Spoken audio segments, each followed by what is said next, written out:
News बीएमएच की खास report. CEO Sanjeev Chaturvedi. आइए सबसे पहले समझते हैं मामला क्या है। दरअसल बांके बिहारी मंदिर वृंदावन में कॉरिडोर बनाने के लिए सरकार मंदिर का धन उपयोग करना चाहती है, जिस पर मंदिर प्रशासन ने इलाहाबाद उच्च न्यायालय में वाद प्रस्तुत किया है। यह मामला अभी न्यायालय में विचाराधीन था कि तभी आगरा निवासी प्रखर गर्ग ने उच्च न्यायालय में एक अर्जी देते हुए कहा कि जो लागत कॉरिडोर निर्माण में आवश्यक है, जिसकी राशि 510 करोड़ है, वह भक्त मिलकर दे देंगे। आगे विस्तार से समझते हैं।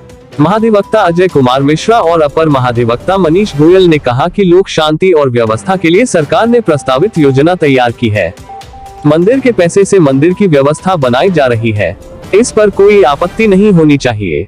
मथुरा वृंदावन बांके बिहारी मंदिर कॉरिडोर निर्माण मामले में शुक्रवार को नया मोड़ आ गया। आगरा के व्यापारी प्रखर गर्ग ने अर्जी देकर कहा कि वह कॉरिडोर में लगने वाले 510 करोड़ रुपए देने के लिए तैयार है, जिसमें से 100 करोड़ रुपए एक महीने में जमा कर देंगे। इस पर कोर्ट ने यूपी सरकार के अधिवक्ता से पूछा कि आप मंदिर का पैसा चाहते ही क्यों है? क्या सरकार के पास पैसे की कमी है?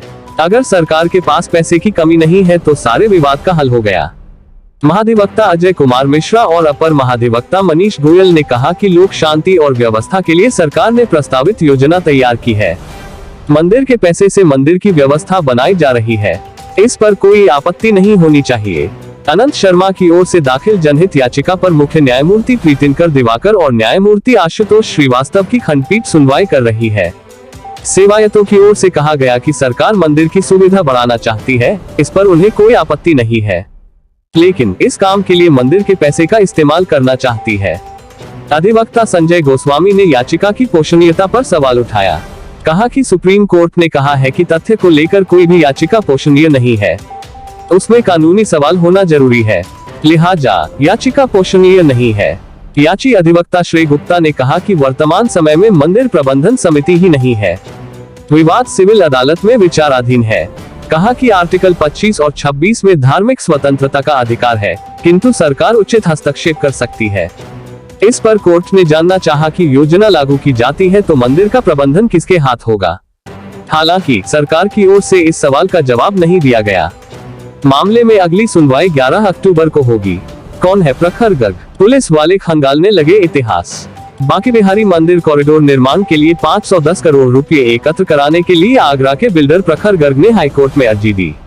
इसके बाद से प्रखर गर्ग की एक बार फिर चर्चा शुरू हो गई है।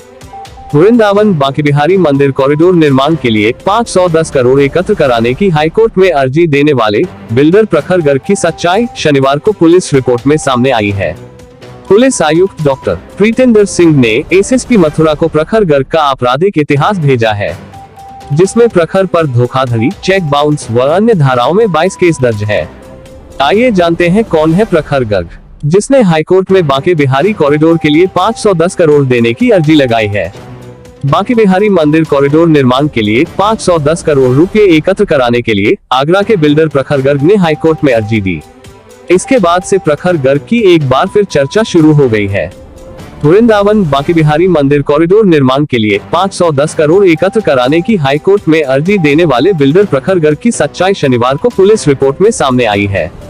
पुलिस आयुक्त डॉक्टर प्रीतिंदर सिंह ने एसएसपी मथुरा को प्रखर गर्ग का आपराधिक इतिहास भेजा है, जिसमें प्रखर पर धोखाधड़ी, चेक बाउंस व अन्य धाराओं में 22 केस दर्ज है। बाग फरजाना निवासी अनुराग गुप्ता ने 2021 में प्रखर गर्ग सहित 4 लोगों के खिलाफ थाना हरिपर्वत में धोखाधड़ी, साजिश का केस दर्ज कराया था। द्वारिकापुरम कमला नगर निवासी प्रखर के विरुद्ध रजिस्ट्रार ऑफ कंपनीज कानपुर, बिजली कंपनी टोरंट पावर, जीवनदायिनी फार्मेसी शॉप के संजीव गोयल सहित 21 लोगों ने चेक बाउंस और अमानत में खयानत का मुकदमा न्यायालय के आदेश से दर्ज कराए हैं। सभी मुकदमे पिछले 3 साल में दर्ज हुए हैं। आरोप है कि प्रखर गर्ग ने कई लोगों को होटल व अन्य संपत्तियां दिलाने के नाम पर करोड़ों रुपए की ठगी की है। हाईकोर्ट में अर्जी देकर सुर्खियों में आए प्रखर ने कॉरिडोर निर्माण के लिए 510 करोड़ रुपए बांके बिहारी भक्तों संग मिलकर इकट्ठा कराने की बात कही थी। एसएसपी मथुरा ने इस संबंध में आगरा पुलिस से प्रखर गर्ग के विरुद्ध दर्ज मुकदमों की जानकारी मांगी थी, जिसमें प्रखर गर्ग का आपराधिक इतिहास सामने आया। प्रखर गर्ग जेल भी जा चुका है, जमानत पर बाहर है। जिन लोगों के साथ रकम के लेन देन में धोखाधड़ी हुई, अब वह प्रखर गर्ग के घर से लेकर पुलिस थानों व अदालतों में चक्कर काट रहे हैं। 510 करोड़ रुपए भक्तों के साथ मिलकर दान देने की बात कहने वाला प्रखर गर्ग किसी को भी अपने दान के जाल में फंसा सकता है। हमारे तमाम वो दर्शक जो इस न्यूज को देख रहे हैं, उनसे हम ये कहना चाहते हैं कि वो ऐसे अन्य किसी भी बहकावे में न आए। ये कार्य सरकार अथवा मंदिर प्रशासन का है और जब तक ये दोनों ही आपसे मदद नहीं मांगते, अपनी मेहनत की कमाई किसी को भी न दें।